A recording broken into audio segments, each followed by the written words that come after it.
കഴിഞ്ഞ ദിവസം നടന്ന Copa del Rey semi final മത്സരമായ ബാഴ്സലോണ വേഴ്സസ് അത്ലറ്റിക്കോ മാഡ്രിഡ് മത്സരത്തിൽ അത്ലറ്റിക്കോ മാഡ്രിഡിൻ്റെ വിജയം 4-0 എന്ന സ്കോറിനാണ് അത്ലറ്റിക്കോ മാഡ്രിഡ് ബാഴ്സലോണയെ പരാജയപ്പെടുത്തിയത്.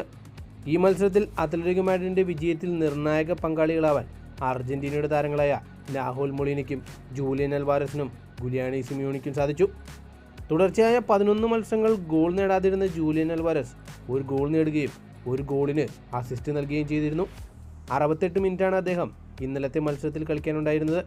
68 മിനിറ്റും മികച്ച പ്രകടനം കാഴ്ചവെക്കാൻ ജൂലിയൻ അൽവാരസിന് സാധിച്ചു.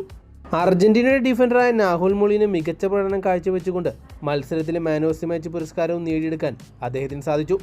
2 അസിസ്റ്റുകളാണ് ഈ മത്സരത്തിൽ അദ്ദേഹം കാഴ്ചവെച്ചത്. മികച്ച 3 അവസരങ്ങൾ തുറന്നെടുക്കാനും അദ്ദേഹത്തിന് സാധിച്ചു. 39 പാസുകൾ നൽകിയതിൽ 36 എണ്ണവും സക്സസ് ആക്കി എടുക്കാൻ അദ്ദേഹത്തിന് സാധിച്ചു. 4 ഡ്യൂവലുകൾ ഉണ്ടായിരുന്നതിൽ 3 ഡ്യൂവലുകളും വോൺ ചെയ്യാൻ അദ്ദേഹത്തിന് സാധിച്ചു.